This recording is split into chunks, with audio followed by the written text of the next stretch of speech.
Täna lähme kalale jälle, me oleme idas, lähme kahlama. Viimasest püügikorrast on nädal möödas.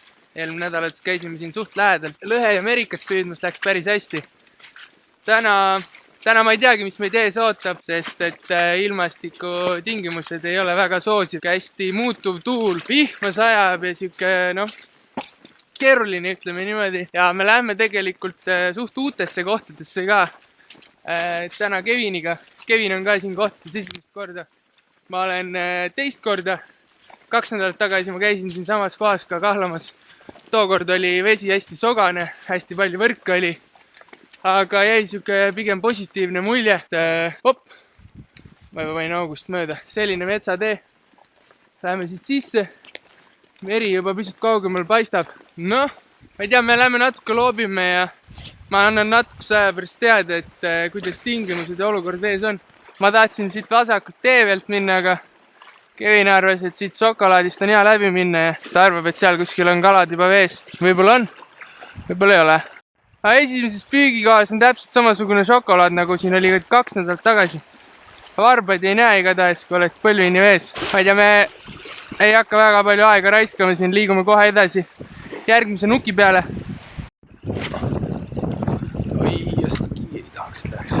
Viimasel püügikorral, kui käisime Lõhe ja Merikat seal jões püüdmas, siis ma ostsin endale nööri üle pika aja, vahetasin tamiili ära. Nüüd on nagu siuke see, et nagu õpiks uuesti kala püüdma, sest et mingit nagu tunnetust normaalselt ei ole. Et nööriga kõik korrad, kui see kuskile taha kinni jääb, on siuke tunne nagu kala oleks otsas. Aga tegelikult oli lihtsalt mingi adru või jäi kuskile põhja kinni. Olukord on siis hetkel selline, et me oleme esimeses püügikohas ikka, me oleme siin nüüd mingi 3. neeme otsas ja väga sogane on vesi. Tulime nüüd siit natukene veel lääne poole ja leidsime siukse eriti pika neemekese, mis läheb päris kaugele merre. Ja nüüd nagu loodame, et kui me jõuame kuskile sinna tagumise kivi juurde, et äkki seal ei ole nii sogane. Et siin lahesopis on äkki vesi sogane ja tipus on äkki puhas. Ma vähemalt see on nagu teooria, lähme proovime.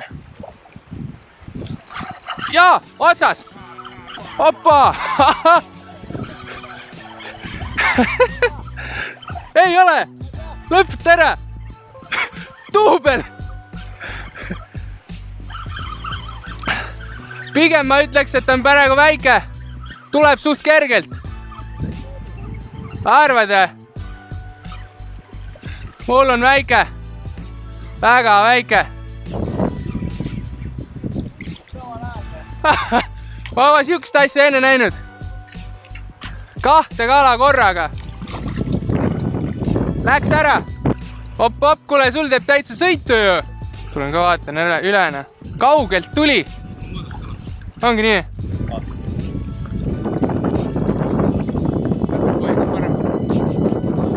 Ilmselgelt ta ei taha väga kaldasse tulla. No reaalselt oled sa kunagi saanud tuublit või?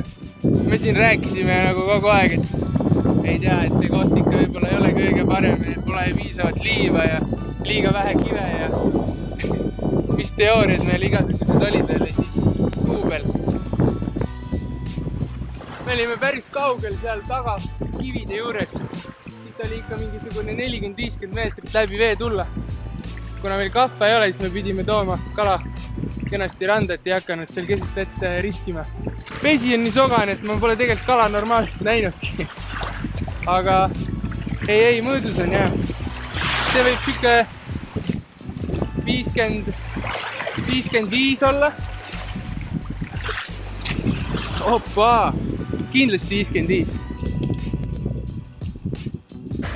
58.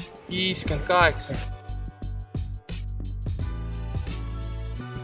Vägev. No igatahes me paneme sinna kohta tagasi. No nii. Kevin võttis teise kala, ma ei tea. Siit paistab, et on jälle priskem. Ma suutsin enda landi ära visata loomulikult. Siis meil on praegu 3 kala ühest august. Suurem jälle või? Väike ikkagi. Kaugelt tuli või lähedalt? Aga see oli alati. proovin ka siia kala saada. Veid suurema seekord äkki. Täna toimub, aga Kevinil on jälle kala otsas. Me just rääkisime seda, et kui tavaliselt hakkab hommikul kiive minema, siis läheb terve päev püüdjal kiive. Aga kui hakkab hästi minema, siis läheb hästi. Täpselt nii lähebki. Ma just loopisin ühe landi endale ära. Sain mingisuguse väikse alaka ja just hetk tagasi jäi sinna põhja ka kinni. Samal ajal, kui Kevin võtab siin mingisuguseid kolle veest välja. Kuidas tundub? Arvad, jah? Kuule, ma jäädvustan sul liiga palju siin mingit eluna. Ma ei saa kala püüdagi. Mul vist tonksas. Siuke tunne. Väiksem kui eelmine. Eelmine oli sul ikka suure. Ma arvan, et 49 tundub see ole. 8, 47. 47.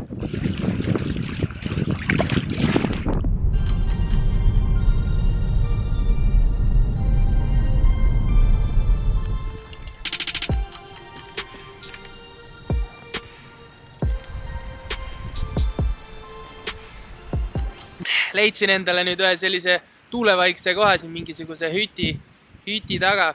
Aga esimese koha peal läks meile päris hästi. Et me käisime seal 2-3 neemekest läbi ja 3. neeme peal läks ikka eriti hästi. Leidsime mingisugust parve üles ja saime põhimõtteliselt 4 kala järjest. Et päris hea ja üks oli veel mõõduskala ka, mis läks kotti ka, et Kevin võttis selle kaasa. Sõitsime autoga nüüd pisut maad edasi ja proovime jälle mingisugust täiesti uut kohta.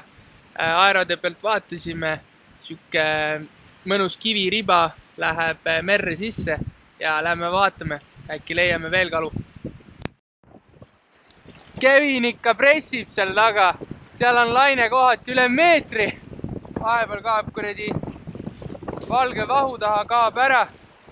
Ainult pea nupuke paistab.